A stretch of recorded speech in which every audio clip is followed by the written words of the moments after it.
ڈیپول University میں history کے professor اور ہسٹورین گریگری کوزلوفسکی اپنی کتاب Muslim endowments and society in British India میں لکھتے ہیں کہ یورو امریکن قانونی شبداولی میں ایک بھی ایسا ٹیکنیکل ٹرم نہیں ہے جو وقف کے ایکوولنٹ ہو۔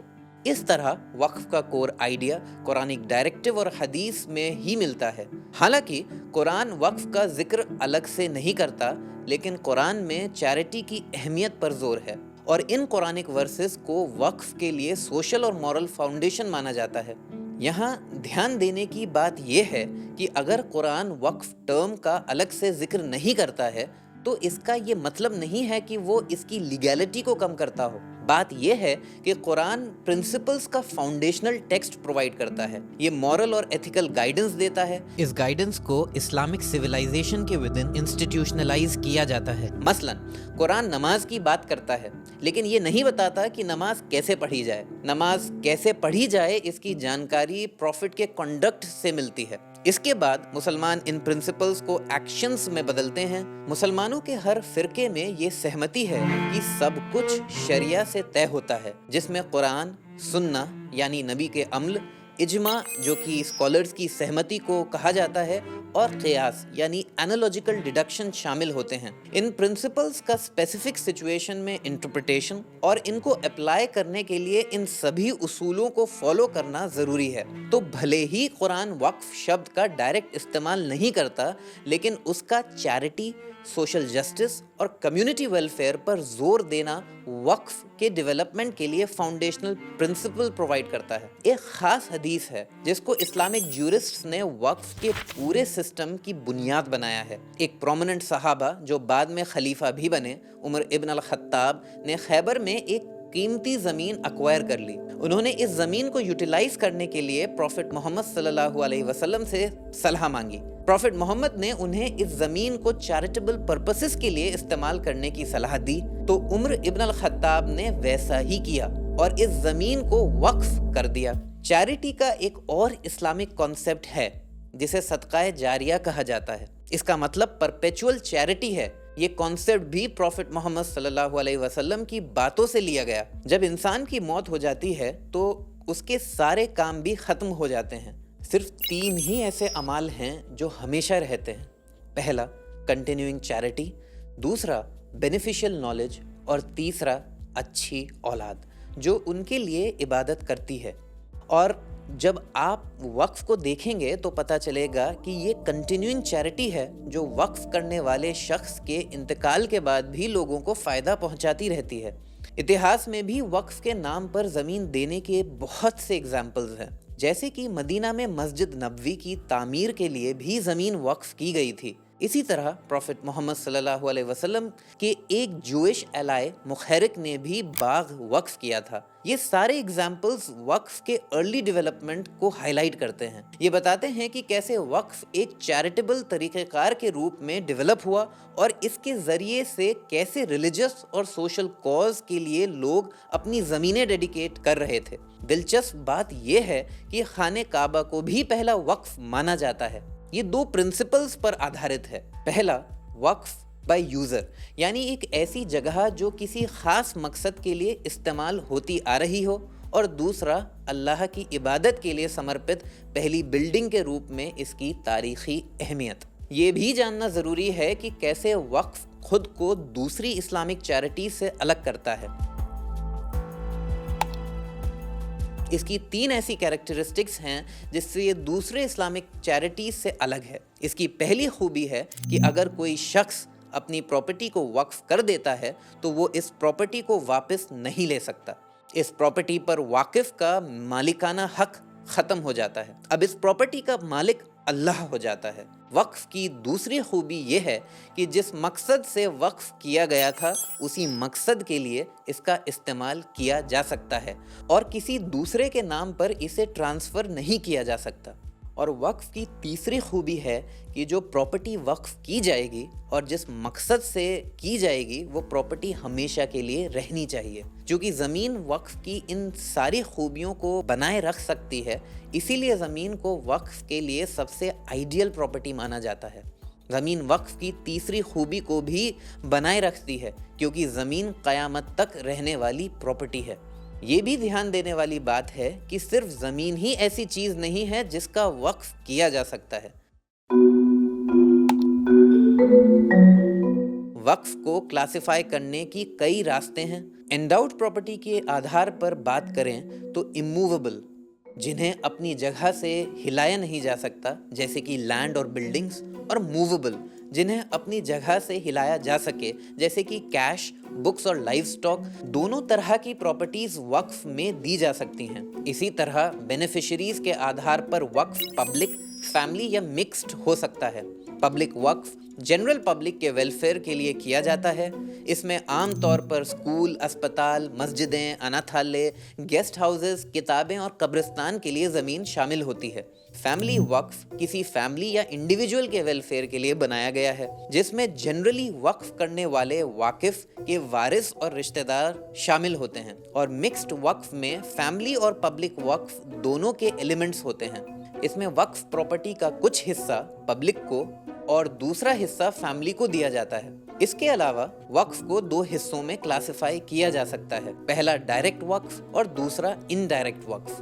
ڈائریکٹ وقف سیدھا پبلک کو سروسز پرووائڈ کراتا ہے جیسے بلڈنگ، مسجدیں، اسکول اور اسپتال، اور ڈائریکٹ وقف کو سپورٹ کرنے کے لیے انڈائریکٹ وقف بنایا جاتا ہے۔ اس کا مقصد ڈائریکٹ وقف کی سروسز میں لگانے والے خرچے کو نکالنا ہوتا ہے، جیسے کہ انکم جنریٹ کرنے کے لیے کوئی کمرشل پراپرٹی وقف کی جا سکتی ہے تاکہ کوئی مسجد چلائی جا سکے یا ایجوکیشنل اسکالرشپ کو فنڈ کیا جا سکے۔ ابھی وقف کا جو فریم ورک ہے یہ وقت کے ساتھ ڈیولپ ہوا ہے۔ یہ ایک جیتی جاگتی مثال ہے جو سرحدوں اور صدیوں کو پار کر چکی ہے، جو اسلامک سویلائزیشن میں اہم کردار نبھا رہی ہے۔ It's a never-ending circle that's continued through the centuries.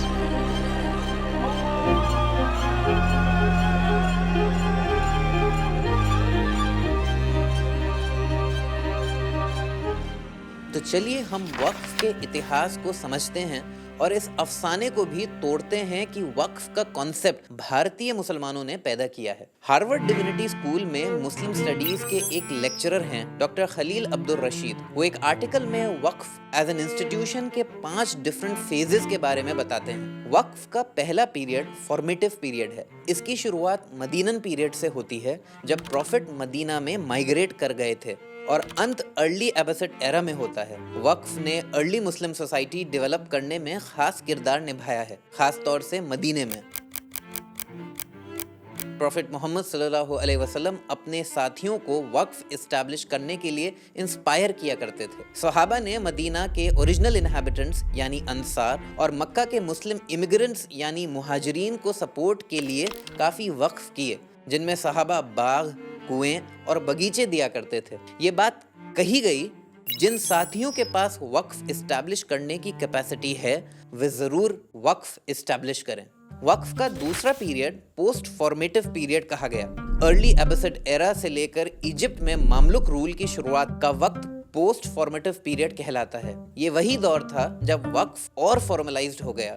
اس وقت کے اسکالرز اور جیورسٹس وقف کے رولز اور پرنسپلز بنانے لگے، اور وقف رورل اور اربن ڈیولپمنٹ کے لیے کروشل رول نبھانے لگا۔ اس سمے ہزاروں اسکولز، لائبریریز، یونیورسٹیز وقف کے ذریعے اسٹیبلش کیے گئے اور چلائے جانے لگے۔ ان ایجوکیشنل انسٹیٹیوشنز میں سے کچھ ایسے بھی ہیں جن کا کافی نام ہے۔ دنیا کی سب سے پرانی یونیورسٹی کو ایک مسلم عورت نے فنڈ کیا تھا۔ اس کی فنڈنگ وقف کی وجہ سے ہی ممکن ہو سکی۔ ہاں، ہم لوگ کراویین مسجد اور موروکو کے فیز میں موجود مدرسہ کالج کی بات کر رہے ہیں، جس کی استھاپنا فاطمہ الفہری نے 859 میں کی تھی۔ اسی سمے فاطمہ کی بہن مریم الفہری نے بھی فیز میں موجود الاندلس مسجد اسٹیبلش کی تھی۔ اگر ہم اس سے 3 دہائی پہلے جاتے ہیں تو پتہ چلتا ہے کہ بغداد میں بیت الحکمہ کو پبلک لائبریری کی شکل میں اسٹیبلش کیا جا رہا تھا، جو بعد میں چل کر ریناؤنڈ سینٹر فار لرننگ بن گیا۔ یہ ادارہ بھی وقف سے ہی بنایا گیا تھا۔ یہاں سے فادر آف الجبرا الخوارزمی نے میتھمیٹکس کو ریولوشنائز کیا۔ یہ وہ جگہ ہے جہاں ابن سینا نے دا کینن آف میڈیسن لکھی۔ اس کتاب کو میڈیکل ہسٹری کا مونیومنٹل ٹیکسٹ کہا جاتا ہے۔ اس طرح کہ کئی اور ایگزامپلز ہیں، جیسے نظامیہ مدرسہ، جہاں سب سے بڑے اسلامی فلسفیوں میں سے ایک الغزالی پروفیسر ہوا کرتے تھے۔ ان کے علاوہ ایجپٹ کے قائرو میں الازہر ماسک اور مدرسہ کالج بھی ہیں۔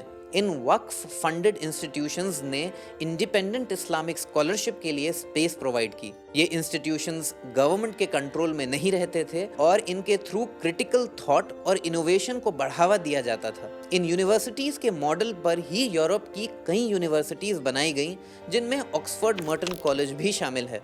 ایجوکیشن کے علاوہ وقف نے ہیلتھ کیئر کو بھی سپورٹ کیا، جیسے کہ بیمارستان، جن کا مطلب ہاؤس فار دا سک ہوتا ہے۔ اس نے سب کے لیے فری ہیلتھ کیئر پرووائڈ کیا، اور یہ صرف اسپتال ہی نہیں تھے بلکہ میڈیکل سکول بھی تھے۔ وقف کا تیسرا پیریڈ میچوریشن پیریڈ کہلاتا ہے۔ ماملوک رول سے لے کر first half of the Ottoman Empire کے بیچ کا وقت میچوریشن پیریڈ کے اندر آتا ہے۔ اس دوران وقف نے اپنے آپ کو ٹریڈیشنل ماسکس، مدرسہ کمپلیکسز سے آگے بڑھایا۔ اب اس میں لوگ کئی طرح کے چیریٹیبل انیشیٹیوز لانے لگے۔ مملوک پیریڈ میں رباط کے روپ میں ایک انٹرسٹنگ کام ہوا۔ یہ سنگل ویمن ہاؤسنگ اوقاف تھے۔ انہوں نے وڈوز، ڈیورسیز اور دوسری ولنریبل عورتوں کو شیلٹر، اسپریچول گائیڈنس اور سوشل سپورٹ پرووائڈ کیے۔ اس کے بعد آٹومن امپائر میں وقف جادو کی چھڑی کی طرح کام کر رہا تھا۔ اس سمے وقف سب کچھ کر رہا تھا۔ یہ وہی سمے تھا جب وقف سوسائٹی کا کانسیپٹ ابھر کر آیا۔ پھر بات آتی ہے ٹرکی میں موجود سلیمیہ مسجد کی۔ یہ ایک آرکیٹیکچرل ماسٹر پیس ہے۔ یہ اپنے کلیے کے ساتھ یونیسکو ورلڈ ہیریٹیج سائٹ ہے۔ اب سوال ہے یہ کہ یہ کلیے کیا ہیں؟ یہ کلیے پبلک یوز کے لیے بنائے گئے بلڈنگ کمپلیکسز تھے، جس میں مسجد، اسکول، سوپ کچنز، انس، اسنان گھر، اسپتال اور بازار ہوا کرتے تھے۔ یہ کلیے وقف دوارا بنائے گئے تھے۔ آٹومن امپائر کے دور میں وقف کا اتنا زیادہ وکاس ہو گیا تھا کہ کہا جاتا ہے کہ وقف کا شکر گزار ہونا چاہیے، کیونکہ کچھ ایسے بھی لوگ رہے ہوں گے جن کی پیدائش وقف کے گھر میں ہوئی ہوگی، وقف کے پالنے میں سوئے ہوں گے، وقف پراپرٹی میں کھائے پیے ہوں گے، وقف کی کتابیں پڑھی ہوں گی، وقف کے اسکول میں پڑھائی کی ہوگی، وقف ایڈمنسٹریشن سے سیلری لی ہوگی، اور جب موت ہوئی ہوگی تب وقف کی تابوت میں انہیں رکھا گیا ہوگا اور انت میں وقف کی ہی زمین میں دفن کیے گئے ہوں گے۔ وقف کا چوتھا پیریڈ ٹرانسفارمیٹو پیریڈ ہے، جو موٹے طور پر آٹومن امپائر کے دور کے دوسرے حصے میں مانا جاتا ہے، یعنی یہ 16ویں سینچری سے لے کر 19ویں سینچری تک کا پیریڈ تھا۔ جیسا کہ نام سے پتہ چلتا ہے کہ اس پیریڈ میں وقف میں 2 سگنیفیکنٹ ٹرانسفارمیشن ہوئے تھے۔ پہلا بدلاؤ تھا کہ وقف میں نان مسلمز کا انوالومنٹ بڑھ رہا تھا۔ جوز اور کرسچنز جو اسلامک رول میں رہ رہے تھے، انہیں بھی اپنا وقف انڈاؤمنٹ بنانے کی اجازت تھی۔ یہ مسلم دیشوں جیسے موروکو، یروشلم، لبنان، بلکان، استنبول اور قائرو میں عام بات تھی۔ یہ وقف کے انکلوسیو نیچر کو دکھاتا ہے۔ یہ کامن پریکٹس دکھاتی ہے کہ وقف میں ریلیجس باؤنڈریز پار کرنے کی ایبلٹی ہے۔ اس دور میں وقف سے ریلیٹڈ جو دوسرا بدلاؤ ہو رہا تھا وہ تھا کیش وقف کا عروج۔ اس سے پہلے یہ آٹومن امپائر کے اناٹولین حصے میں عام تھا۔ اس کا آخری دور ڈیٹیریوریشن پیریڈ کہلاتا ہے۔ جیسا ڈاکٹر خالد بتاتے ہیں کہ مڈل آف دی 19 سینچری سے لے کر ورلڈ وار 1 تک آٹومن امپائر اور جنرلی مسلم ورلڈ میں اوقاف میں بھاری کمی دیکھنے کو ملتی ہے۔ اس کا مین ریزن کولونیل پاورز کا ڈائریکٹ انوالومنٹ تھا۔ کولونیل پاورز جیسے کہ برٹش، فرینچ اور ڈچ نے وقف پراپرٹیز اور زمین پر اپنا کنٹرول کر کے وقف کے اوریجنل پرپس کو اگنور کر دیا۔ وقف کے ڈکلائن ہونے کا دوسرا کارن اس کو نیشنلائز کرنا تھا۔ وقف کے ساتھ وقف انسٹیٹیوشن بینکرپٹ ہو گئی اور پوسٹ کولونیل گورنمنٹس بھی وقف دوارا فراہم کی جانے والی سوشل سروسز کو دوہرا نہیں پائیں۔ بھلے ہی وقف کی ہسٹوریکل لیگیسی ڈکلائن کر گئی ہو، لیکن ابھی بھی یہ ختم نہیں ہوا ہے۔ آج بھی ایجپٹ کی الازہر جیسی یونیورسٹیز انڈاؤمنٹس کی مدد سے چل رہی ہیں۔ آج بھی گلوبل لیڈرز کو ایجوکیٹ کر رہی ہیں۔ دنیا بھر میں ایسے کئی ایگزامپلز ہیں جو آج بھی وقف کے امپورٹنس کو ہائی لائٹ کرتے ہیں۔ جیسے کہ آپ ٹرکی میں دیکھ لیجئے، یہاں آج بھی وقف کا administration the general directorate of foundations سنبھالتا ہے، جو وظیفے دیتا ہے، ضرورت مندوں کی مدد کرتا ہے اور ان کے علاوہ یونیورسٹیز اور ہاسپٹلز چلاتا ہے۔ ملیشیا اور انڈونیشیا میں بھی